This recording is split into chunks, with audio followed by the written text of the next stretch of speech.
Assalamualaikum warahmatullahi wabarakatuh.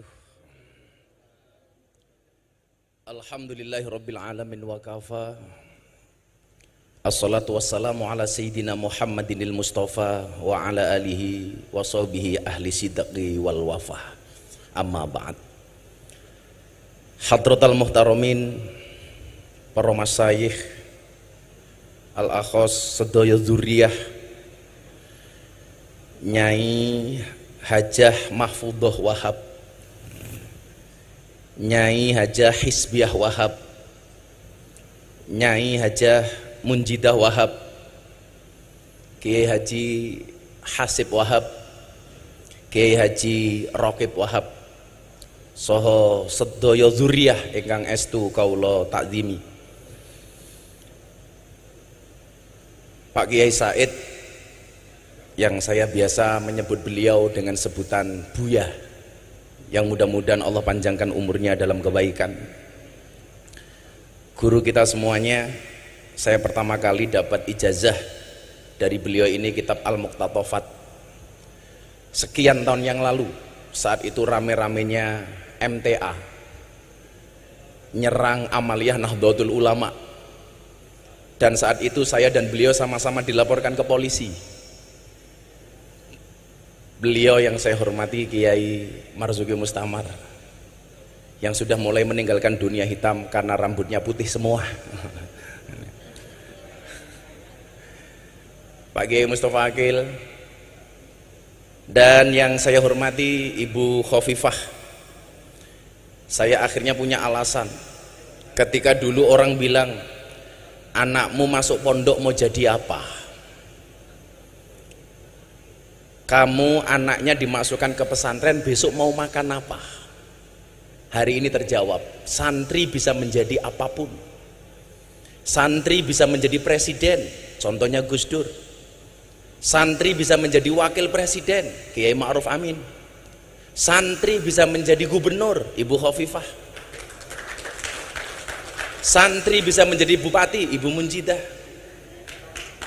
Dan santri bisa menjadi kiai viral, ya.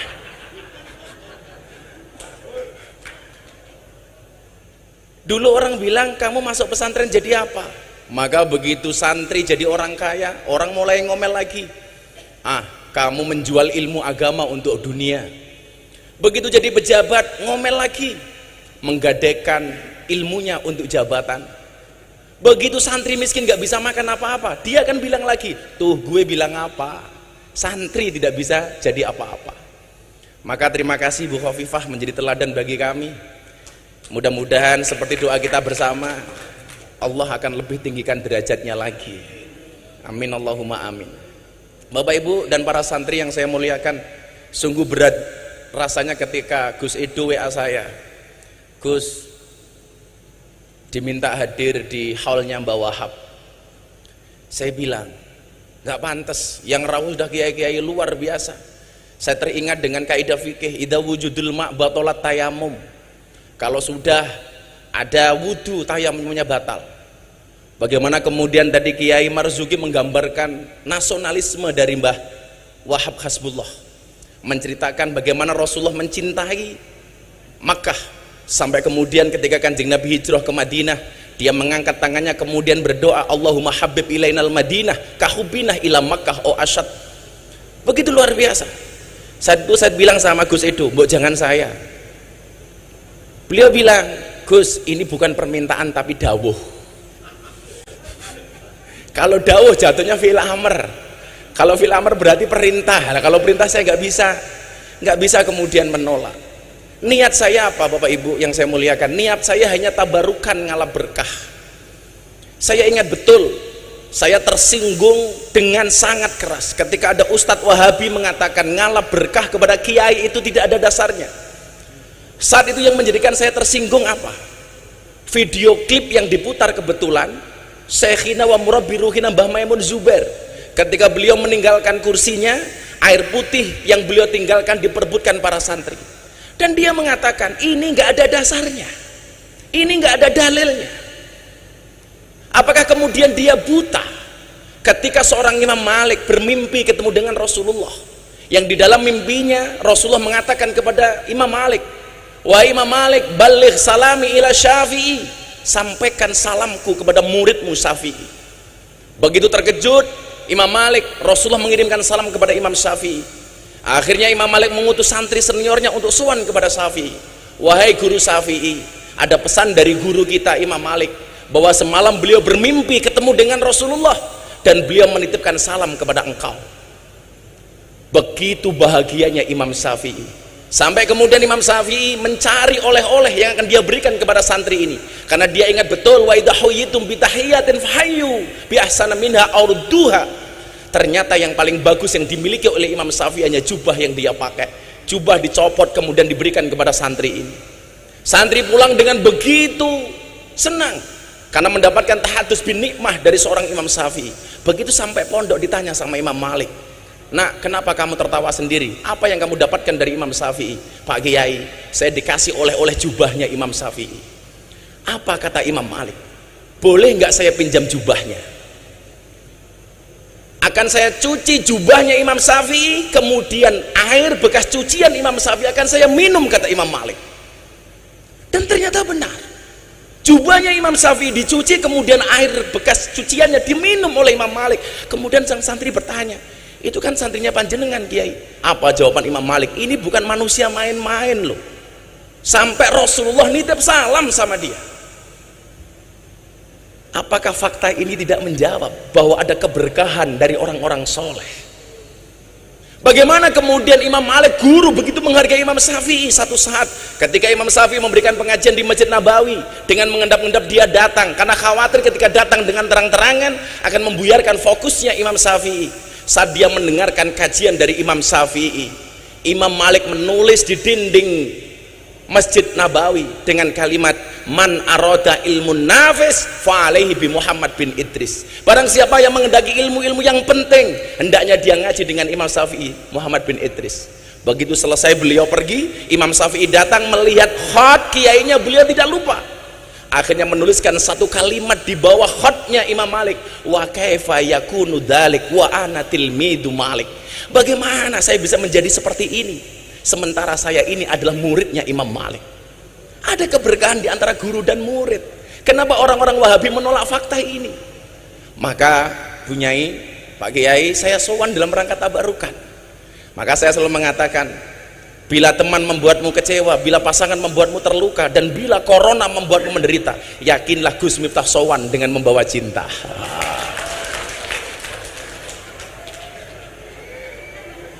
Cinta saya kepada santri tambak beras seperti air kencing di dalam kolam renang.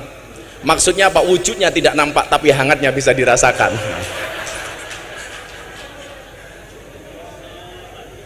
Kenapa saya mencintai orang-orang soleh seperti Mbak Wahab?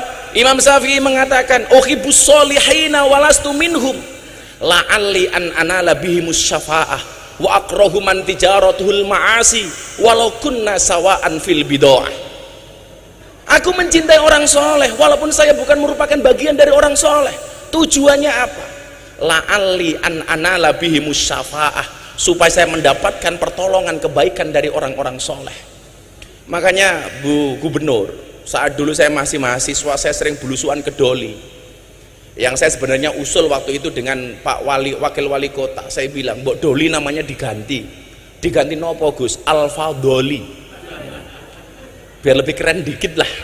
Yang dulu saya itu masih mahasiswa Kiai, saya udah belusuan ke Doli karena saya masuk ke lokalisasi Nyuwun Sewu sejak tahun 2000, saat umur saya masih 19-20 tahun.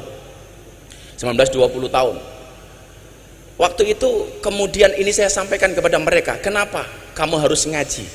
Kadang-kadang saya berikan kisah terhadap ulama-ulama yang harus kamu mengerti. Alasannya ini, uhibbus solihina walastu minhum. Kita mencintai orang soleh walaupun kita bukan merupakan bagian dari orang soleh.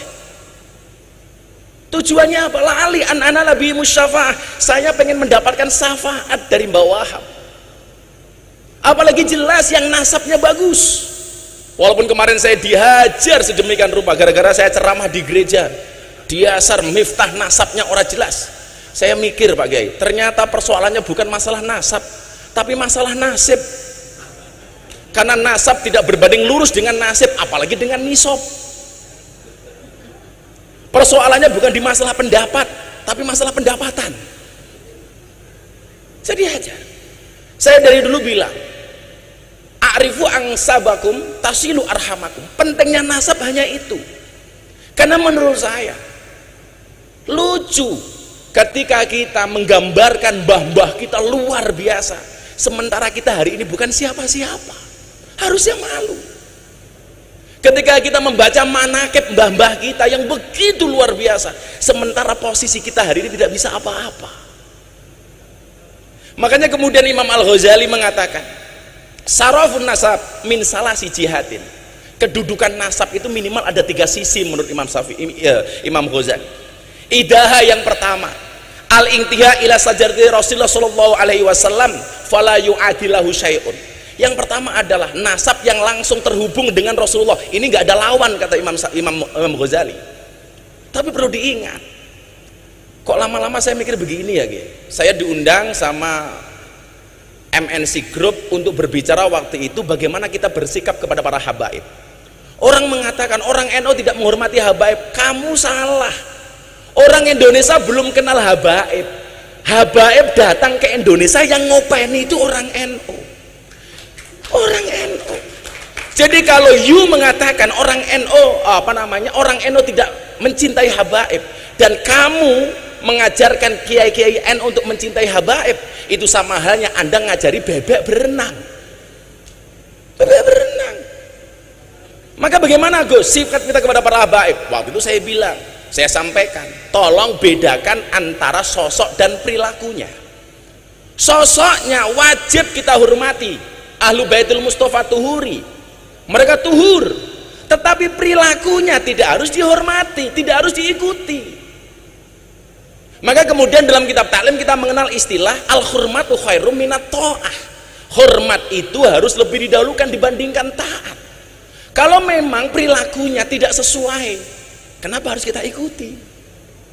Saya dibilang katanya su'ul adab. Dari mana saya su'ul adab? Contoh begini, al-hurmatu khairum minat ta'ah. Ketika Pak Kiai Marzuki sholat subuh sama saya, Miftah kamu ngimami sholat, saya bilang sama beliau, boten Pak Kiai. Begitu saya jawab boten, konteksnya saya tidak taat sama beliau, tetapi ketidaktaatan saya karena hormat sama beliau. Ibu-ibu di pagi hari masak, suaminya lagi macul, Pak sarapannya pun mateng, ayo sarapan. Suaminya bilang, pun ibu rien, jenengan rien nih. Kalau Anda memahami kalimat ini, al-hurmatu khairum minat ta'ah, harusnya apa? Boten kulon nunggu abah. Orang kok, pun bu jenengan rien, oke, iki wong wedok ceniningan namanya itu. Saya itu kalau ngomong soal keluarga seneng guys, karena besok saya tanggal 24 Juli itu ular-ular manten anaknya Pak Ketua MPR, yang kebetulan saksinya Pak Jokowi. Pak Jokowi itu lucu, diundang untuk saksi nikah di pernikahan anaknya Pak Bamsud. Beliau bilang, ya sudah saya datang, tapi yang nasihat pernikahan Gus Miftah saja ya. Karena saya bilang, Bu, suami yang baik itu banyak mendengarkan pendapat dari istrinya, dan istri yang baik banyak mendapatkan pendapatan dari suaminya. Nanti santri-santri di belakang tuh seneng banget itu. Makanya santri-santri kalau seneng sama cewek, pilihannya satu di antara dua, halalkan atau tinggalkan. Oh.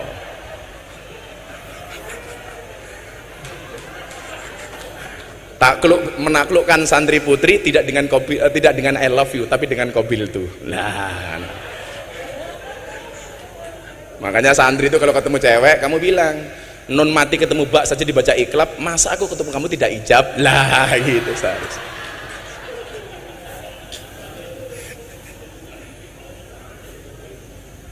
Jadi perilakunya tidak harus kita ikuti. Kalau memang kemudian perilakunya tidak sesuai, ya jangan kita ikuti. Dalam beribadah contohlah, kita banyak menggunakan pendapatnya Syafi'i. Begitu kita tidak menggunakan pendapatnya Imam Malik, bukan berarti kita membenci Imam Malik kan? Bukan berarti kita membenci pendapatnya Imam Hanafi, walaupun kita menggunakan pendapatnya Imam Syafi'i. Loh, tapi kan sekarang lagi ngetren Gus, ada kriminalisasi ulama. Kriminalisasi dari mana? Siapapun itu sosoknya, ketika perilakunya melanggar kriminalitas, maka kemudian dia harus mendapatkan proses hukum. Entah itu habib, kiai, pejabat, semuanya sama. Sosoknya nggak pandang bulu. Kalau kemudian melanggar, ya harus ada proses hukum. Lah, kalau proses hukum kepada orang yang kriminal itu bukan kriminalisasi, tapi proses hukum kepada ulama yang kriminal. Kalau kata Kiai Marzuki, kriminalisasi ulama itu ngundang kiai pulang tidak diamplopi. Lah itu kriminalisasi. Kata Pak Polisi melanggar KUHP pasal 378, penipuan.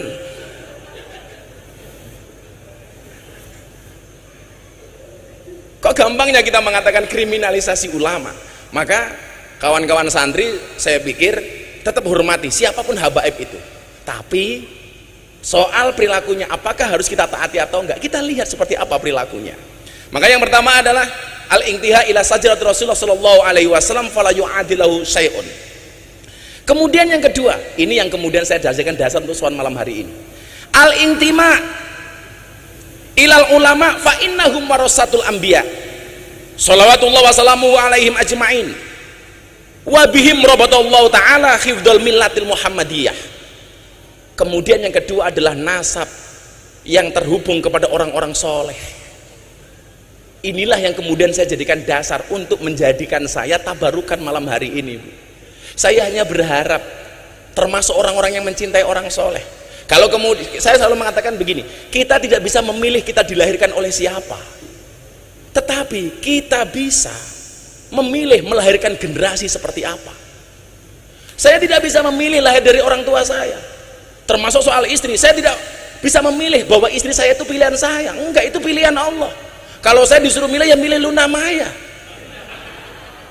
Kayak Bu Gubernur ini Luna Maya, lanjut usia namun masih mempesona. Lah.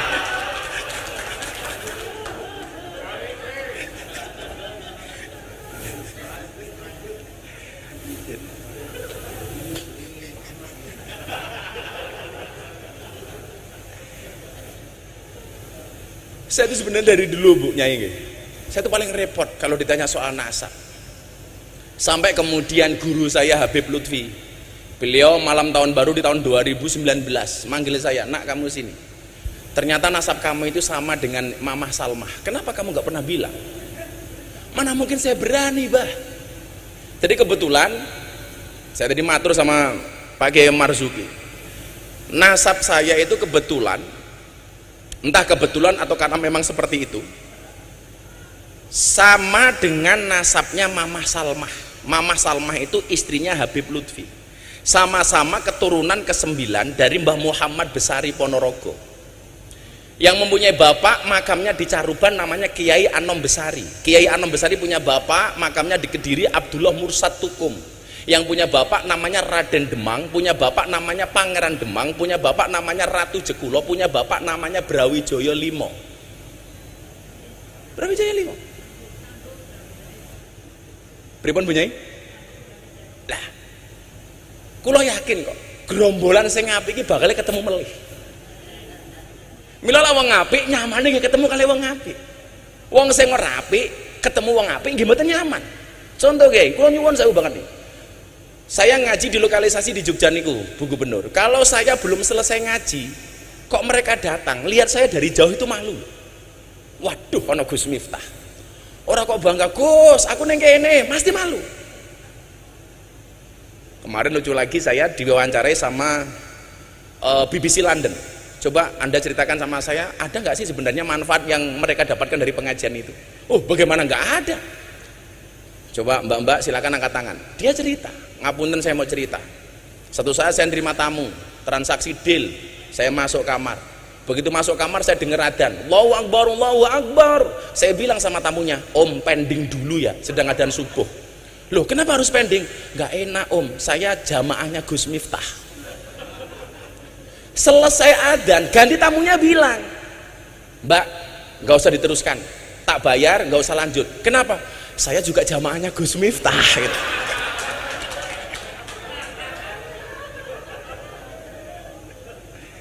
Coba. Sampai ngoten niku Kiai Hasim.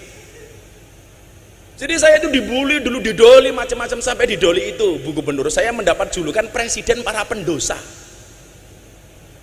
Sampai saya mendapati seorang mantan germo nyuwun sewu dengan badan yang besar, perutnya ditato.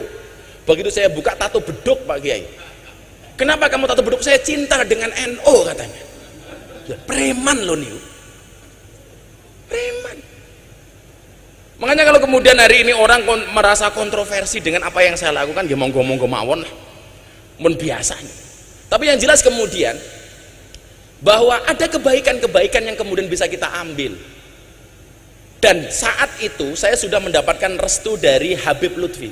Nah terus no. Sampai ketika saya di sidang di Jakarta, kamu memalukan, menjual agama untuk kepentingan duniawi kamu, dakwah di lokalisasi di klub malam, live di TV. Saya bilang, nyuwun sewu Kiai, kalau yang saya lakukan ini memalukan, lebih memalukan mana ketika kita melihat kemaksiatan tanpa memberikan solusi apapun kepada mereka. Kita sering menjadi hakim dan jaksa bagi kesalahan orang lain, tapi menjadi pengacara bagi kesalahan kita sendiri. Padahal Allah memerintahkan, menciptakan manusia untuk saling mengenal dan menasihati, bukan untuk saling menilai dan menghakimi. Makanya kalau saya ditanya, Bu, jane tugasmu ning kono ki apa to, Gus? Copet. Cuman bedanya saya dengan copet terminal itu satu, Kiai. Kalau copet terminal itu goblok, yang dicopet dompetnya, ketahuan dipukuli kepalanya. Gus Miftah yang dicopet apanya? Hatinya.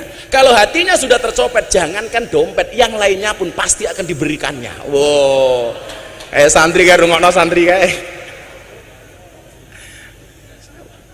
Godaan Pak Kiai Hasib, ya Allah, saya keluar dari lokalisasi, mereka sedang mandi pakai anduk, jalan, saya jalan, monggo Gus mampir, ya Allah, gitu kan. Dengan alasan itulah saya tidak pernah mengajak Kiai Marzuki, karena saya khawatir kalau beliau masuk nggak mau keluar lagi.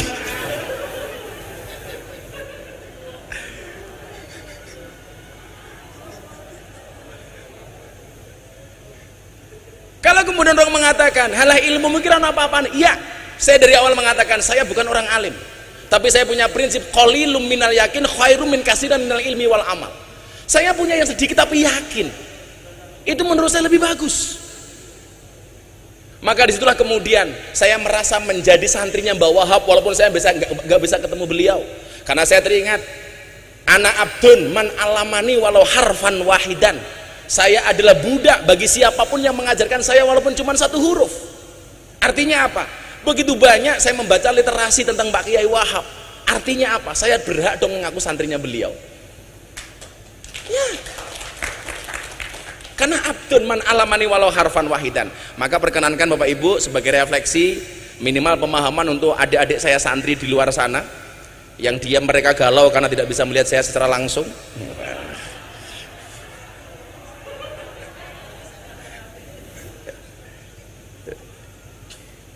Tenang santri, kamu jangan pacaran, karena akan datang satu saat kamu akan dipertemukan dengan orang yang tepat, yang kedatangannya untuk menetap bukan karena nafsu sesaat.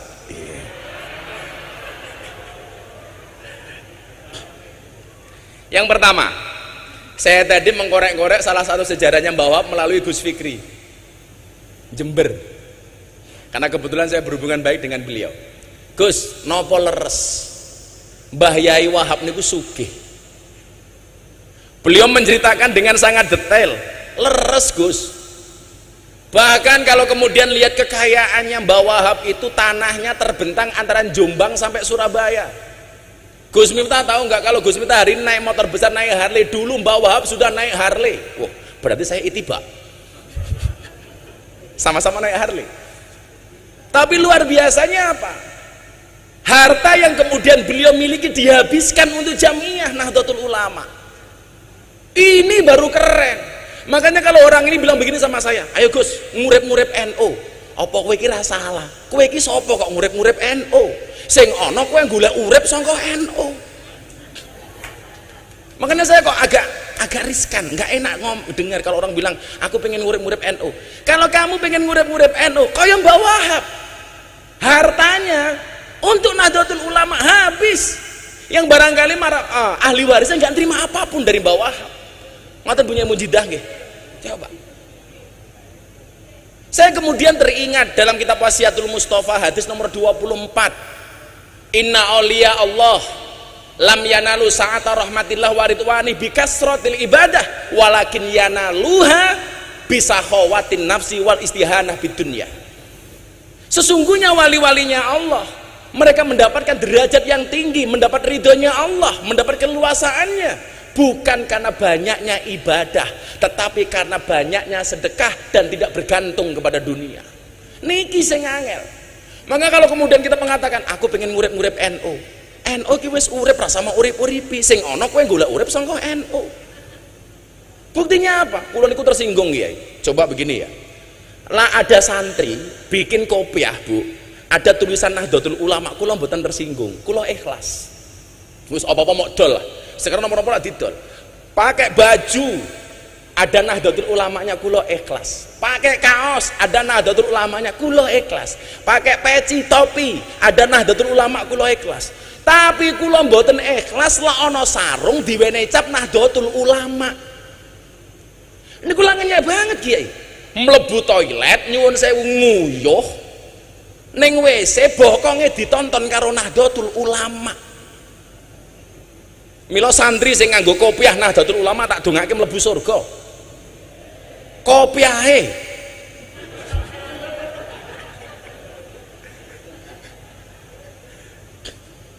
yang bisa kita lakukan hari ini nopo? Nggak usah ngomong kamu ngurip-nguripi NU. Banyak hari ini orang yang dihidupi oleh NU. Nggak usah ngomong gede ke NU. NU sudah besar. Yang perlu kita lakukan apa? Khidmah terhadap Nahdlatul Ulama tinggalannya Mbah Wahab. Salah satu contoh khidmah begini Kiai. Kita itu nggak sadar begitu banyak yang tadi saya tempat diskusi sama Pak Kiai Marzuki. Begitu banyak amaliyah NU yang dicuri tapi kita nggak sadar. Padahal apa? Dalil yang sering kita pakai al-muhafadzatu al-qadimi sholih wal aqdu bil jadidil aslah. Bahkan kalau Pak Kiai Said Akil bukan lagi bil jadid, bil ajdadil aslah. Tahun 90-an Pak Kiai Said ngendikan itu. Bil ajdad yang lebih baru lagi. Contoh, kita harus mempertahankan yang qadim dan soleh, jangan sampai hilang. Ngeten Kiai, sak ngerti kula, tinggalane mbah-mbah biyen ngaji teng masjid niku namine madrasah diniyah, Madin. Hari ini masjid-masjidnya orang NU sudah kehilangan madrasah diniyah, diganti karo TPA, diganti oleh TPQ yang itu merupakan produk dari orang-orang PKS musuhnya Pak Kiai Marzuki. Saya NU, amaliyah hilang lali. Madrasah diniyah itu tinggalan mbah-mbah kita dulu itu qadim dan soleh. Kenapa hari ini hilang kita nggak tahu? Diganti dengan TPQ, diganti dengan TPA. Makanya saya sampaikan kepada semuanya, nyuwun sewu, kalau saya boleh usul, pertahankan istilah madrasah diniyah karena itu qadim dan soleh. Nomor loro, malih nih. Enten amalan Kiai, nyuwun sewu, bukan amalan. Buku ngaji, kitab ngaji yang kita pakai tinggal mbah-mbah ini apa Bu Khofifah? Turutan. Metode ngajinya namanya Al-Baghdadiyah. Hari ini hilang. Diganti oleh apa? Iqra. Produknya kawan-kawan kita Muhammadiyah, Kiai As'ad Humam. Kita nggak sadar. Wong-wong NU bangga menggunakan Iqra. Kelangan turutan. Bukan salahnya Iqra, tapi bodohnya kita. Kelangan turutan tapi nggak kroso. Saya fanatik dengan turutan. Kenapa Kiai? Karena turutan mengajarkan kepada kita untuk makhorijul huruf yang benar. Kalau kata Bu Khalifah, pitch kontrolnya yang benar. Bagaimana kita diajarkan membaca huruf hijaiyah dari alif sampai iya. Kulo setahun Kiai. Sampai mimiknya, sampai gesturnya dilihat oleh abah saya. Alif, ba, ta. Itu dulu metodenya namanya Al-Baghdadiyah. Begitu sudah bisa baru dieja. Alif fathah a, alif kasroh i, alif domah u, a i u. Ta fathah taha domahu kaf domaku tahuku. Zaman dulu ngaji belum ada listrik, adanya lampu senter petromak. Begitu minyaknya habis, kiainya kirim surat ke wali santri, le suratnya kanu bapakmu. Dibuka bapaknya suratnya isinya nopo? Ba fathah ba, ya fathah ya, ro fathah ro, bayaro. Begitu dibuka bapaknya nggak punya uang karena musim pandemi, musim paceklik, bales. Bapak orang kuat bayar le, tolong suratnya diatur ke Pak Kiai. Begitu dibuka Pak Kiai suratnya sini nopo? Sod fathah so, ba fathah ba, ro fathah ro, so baro. Kiai ini mantan preman rambut digondrong kamu. Bapakmu kurang ngajar kon bayar malah Pak Kiai kon sabarnya suratnya kon bapakmu. Dibuka bapaknya suratnya sini nopo? Mim fathah ma, ta fathah ta, mim domamu. Begitu indah. Hilang Bu saniki. Ini tugas kita loh Pak Kiai, jangan sampai hilang. Lebih celaka lagi nopo, ziarah kubur niku amalane wong NU. Kuntu nahaituk man ziaratul kubur fazuruha. Saniki pun diganti gara-gara era milenial 5.0. Nopo bahasane? Bukan lagi ziarah kubur, wisata religi. Please deh. Sowan Mbah Wahab, sowan Mbah Hasim, judulnya wisata religi. Hilang Pak NU ini. Tetap pertahankan ziarah kubur. Ono meleh sing kula juwengkel niku. Tahlilan diganti pembacaan kalimah thayyibah. Please deh. Kalau tahlil itu pasti kalimat thayyibah, kalau kalimat thayyibah belum tentu tahlil. Kalau saya pembacaan kalimat thayyibah akan disampaikan oleh Gus Miftah, saya naik panggung Pancasila, satu ketuhanan yang Maha Esa. Kenapa? Karena Pancasila itu juga kalimat thayyibah. Bahkan kalau anak-anak pramuka, Dasa Dharma Pramuka itu juga kalimat thayyibah. Nah, kita lupa Pak. Saya dulu taunya apa? Ketika saya kuliah nggak bisa membayar, akhirnya saya tinggal di masjidnya orang Muhammadiyah Pak Kiai Hasim 4 tahun setengah. Mereka akhirnya menggunakan bahasa itu dan orang NU ikut-ikutan Kiai. Pembahasan kalimat thayyibah, ya Allah. Kula niku mbiyen belajar toleransi, manggon teng masjidnya Muhammadiyah itu 4 tahun. Waktu itu saya mendapat julukan James Bond, jaga masjid dan kebon. Tetap saya tahlil, tetap saya kunut sak piturute. Sewenene kalih takmir kula, ora urusan. Masalahnya kula manggon teng masjid Muhammadiyah itu hanya satu Pak Kiai Marsudi. Gara-gara saya manggon masjid Muhammadiyah, saya kurus. Berat badan saya hanya 40 kilo. Napa kula melu Muhammadiyah kurus? Soalnya Muhammadiyah belas nggak pernah ono selamatan. Jan. Ora ono mangan-mangan belas kan. Kere aku.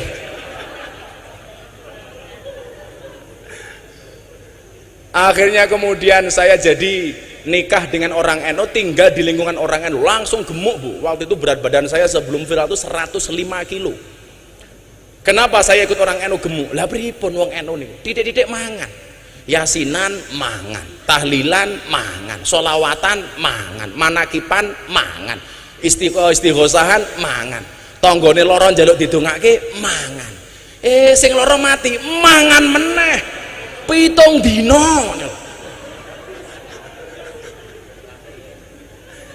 Masyaallah itu.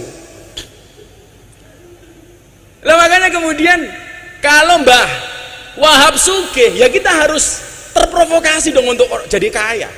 Karena bagi saya uang itu lebih bagus dikuasai oleh orang Islam yang soleh daripada dikuasai oleh orang-orang yang tidak soleh. Makanya kalau ada bahasa nguripi NU kok saya gak tersinggung. Lah awake dhewe iki sapa ngoten? Wong posisine awake dhewe ini kadang-kadang gojag-gajeg kok. Mbah karepe tajrid tapi ya ono asbabe. Ketoke asbab gaya-gayaan kaya tajrid. Kan ini kondisi gojag-gajeg nih. Dan dari dulu kalau kita ngomong nguripi NU, kita selalu bermasalah dengan uang kalau mau jujur. Ketika di PBNU saya bilang sama ada teman-teman pengacara, iki lho bedone kaya aku wong NU dengan kamu para pengacara. Kaya kiai-kiai NU karo awakmu iki bedone siji, Pak. Apa, Gus? Kalau pengacara masalah jadi duit. Lah kalau kita kiai-kiai desa kaya saya ini, duit jadi masalah gitu. Jadi Mbah Wahab sugih dengan segala kedermawanannya, ya awake dhewe kudu sugih ya. Makanya kalau saya sekarang ditanya, "Kenapa kamu naik motor besar?" Aku nderek Mbah Wahab. Nderek Mbah Wahab. Lha tak dongake santri-santri mburi ki muga-muga sugih kabeh. Setunggal malih sadrenge Pak Kiai Mustafa Akil. Ngapunten Kiai. Kula mboten ngaji nih, namung refleksi kagem lare-lare santri nih. Karena saya kebetulan sempat membaca beberapa buku tentang beliau. Niki malih. Kemudian yang selanjutnya nyuwun sewu, Mbah Yai Wahab ini ternyata seorang penggiat media. Saya mencatat beliau ini pernah membeli percetakan berikut gedungnya di Jalan Sasak Surabaya nomor 23. Leres nggih punya ini. Dan ini ternyata menjadi cikal bakal jurnalistik Nahdlatul Ulama. Makanya kalau hari ini ada santri tidak melek medsos, harusnya kita malu dengan Mbah Wahab. Kalau hari ini kita bangga, hari ini kita disiarkan 270 channel hanya dengan 4 juta subscriber. Bagi saya bukan merupakan sebuah kebanggaan. Kita nggak ada apa-apanya, Pak, dibandingkan dengan kelompok-kelompok minhum yang menguasai betul soal medsos. Hari ini kita bersyukur kemunculan seperti Gus Baha mampu menjadi penyeimbang bahkan di atas kelompok-kelompok itu. Tahun 2019, Bu Gubernur, saya mendapatkan rilis Ustadz dan Dai yang mendapatkan follower dan viewer banyak di YouTube, Instagram, Facebook, dan lain sebagainya. Dari 10 orang kader Nahdlatul Ulama yang muncul hanya nama Miftah Maulana Habibur Rahman. Yang lain semuanya kelompok Wahabi, Pak Kiai. Hampir semuanya. Termasuk kelompok yang mengatakan nasionalisme itu nggak ada dalilnya. Yang kemudian saya heran apa? Palestina mau merdeka, dia dukung mati-matian, bahkan kirim uang ke Palestina untuk memerdekakan Palestina. Giliran mencintai bangsanya, giliran mencintai Indonesia, dia mengatakan nasionalisme tidak ada dalilnya. Wila koplak uteki wong-wong ngoten niku. Saya setuju Palestina merdeka, dan saya teriak-teriak soal itu. Maka kemarin Lebaran saya mengatakan semua saya maafkan kecuali Israel. Semuanya saya maafkan kecuali Israel. Tapi lucunya apa? Orang-orang ini yang mengatakan nasionalisme nggak ada dalilnya, sementara dia teriak-teriak bantu Palestina. Satu saat, Bu, saya di tag akun Instagram, awas lagu musyrik. Waduh, kaget saya. Ternyata apa yang dimaksud dengan lagu musyrik? Lagu Padamu Negeri, ya.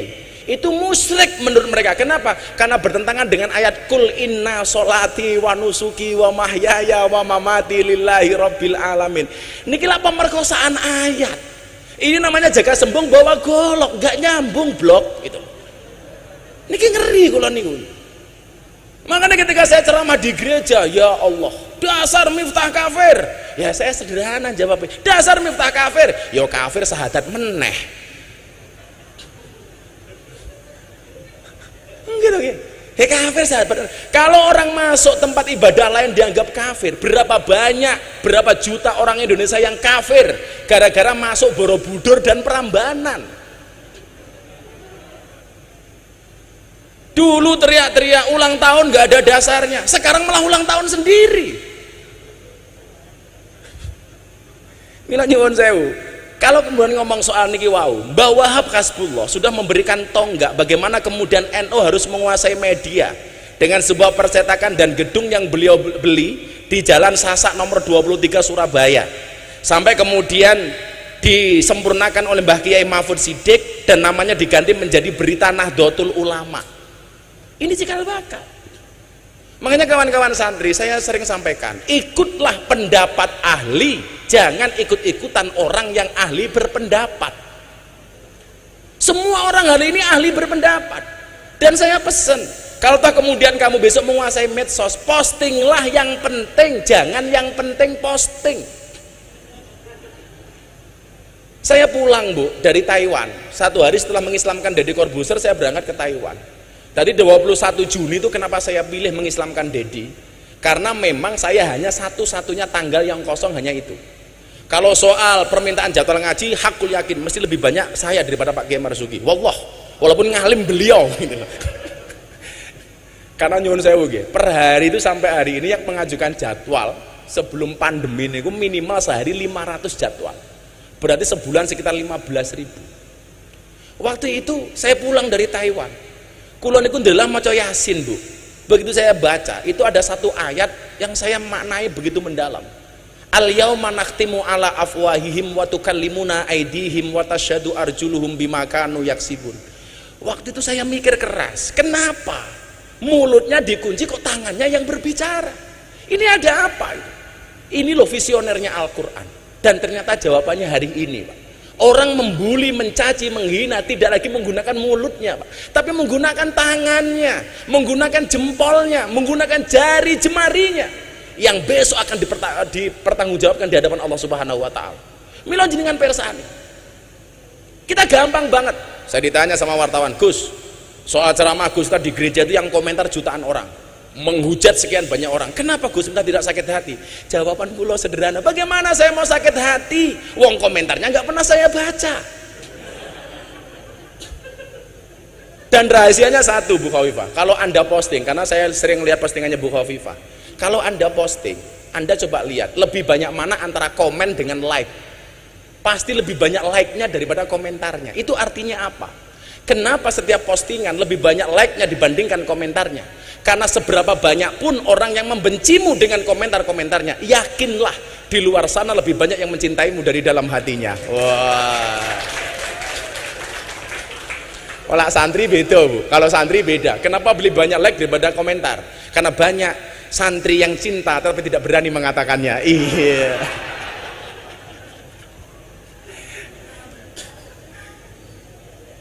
Lah kalau kemudian dulu Mbah Wahab punya taswirul afkar, pergolakan pemikiran, harus sehari ini kita perang dengan menggunakan ini, dengan menggunakan medsos. Maka memang metodologi dakwah selalu berkembang dengan cepat. Di zaman Rasulullah kita melihat metode dakwah bil lisan, kemudian di zaman para sahabat bil kolam mulai nulis, di zaman para wali songo sudah mulai lagi dengan bisakofah, dengan budaya. Hari ini tentunya dengan bil medsos, dengan menggunakan medsos. Maka dua hal itu barangkali yang saya sampaikan. Mari kemudian kalau kita mencintai NU, yuk kita dermawan untuk NU. Bagaimana tadi Pak Kiai mengatakan, Pak Kiai Marzuki, Gus, kalau kita perang darat itu pakai angkatan darat. Hari ini kalau kita mau perang darat, masjid takmir harus kita kuasai. Dengan alasan itulah Kiai, setiap lebaran saya selalu menyisihkan, membuat gerakan namanya kado lebaran untuk kiai kampung. Kita buat sebanyak-banyak semampunya, kita bagi, karena itu penting Kiai. Dengan cara itulah kalau kita mencintai Nahdlatul Ulama. Kemudian yang kedua, belajar dari Mbah Wahab yang beli percetakan. Sebenarnya saya masih banyak lagi tentang beliau, ringkasan tentang beliau, termasuk bagaimana tadi tentang Pak Kiai Said, beliau menggalang kekuatan kiai-kiai. Itulah yang sekarang saya malu, Bu Gubernur. Pak Kiai Wahab Hasbullah yang terkenal alim, sekti, jaduk, soleh, setiap mempunyai pergerakan selalu melibatkan orang lain, entah ketika membuat Nahdlatul Tujar, soal perdagangan dan lain sebagainya, selalu melibatkan orang lain. Beliau mencontoh karakteristik Wali Songo.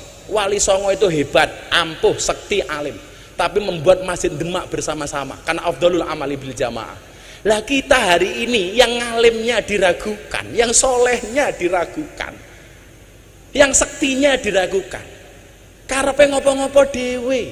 Semua orang dianggap kompetitor, semua orang dianggap musuh, padahal kita disatukan dalam nahdoh yang sama. Bagaimana kemudian hari ini kita gampang banget dipecah belah? Ternyata Bu, ketika saya selidiki yang salah itu guru TK. Gara-gara selalu mengajarkan kepada anak-anak, balonku ada 5, rupa-rupa warnanya hijau, kuning, kelabu, merah muda, dan biru.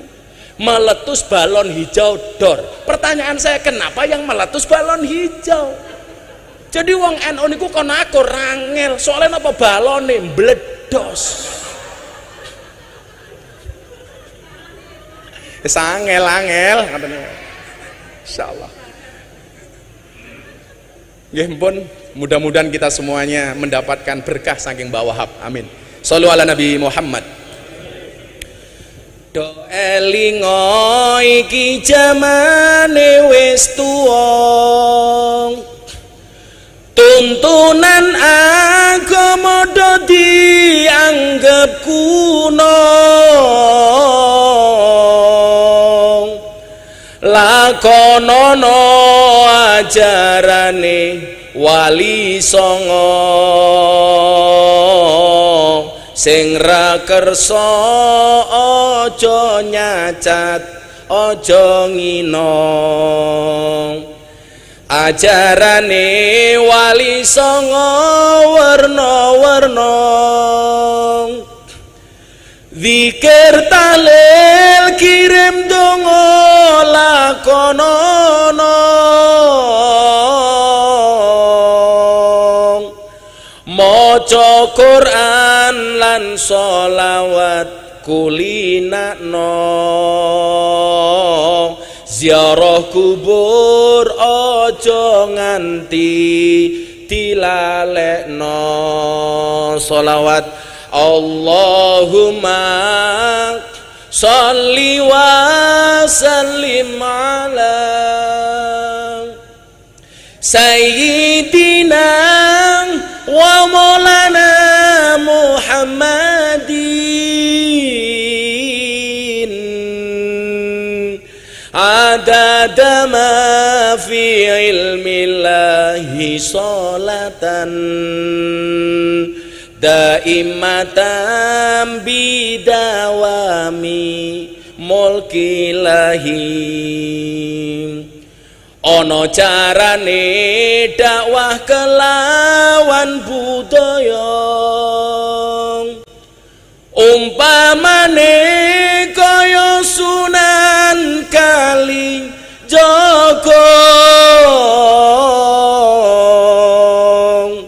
pituture mlebu ati ora krasa tuntunan agama bisa diamalno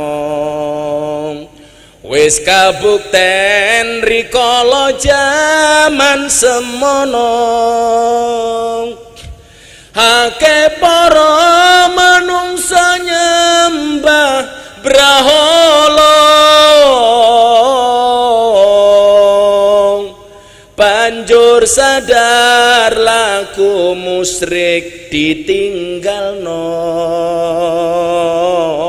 padha nderek ajarane wali songo. Allahumma sholli wa sallim ala sayyidina wa maulana Muhammadin adada ma fi ilmillahi sholatan daimatan bidawami mulkilahi. Yai Wahab hasbullah ulama kita alim alama kang ngugemi budaya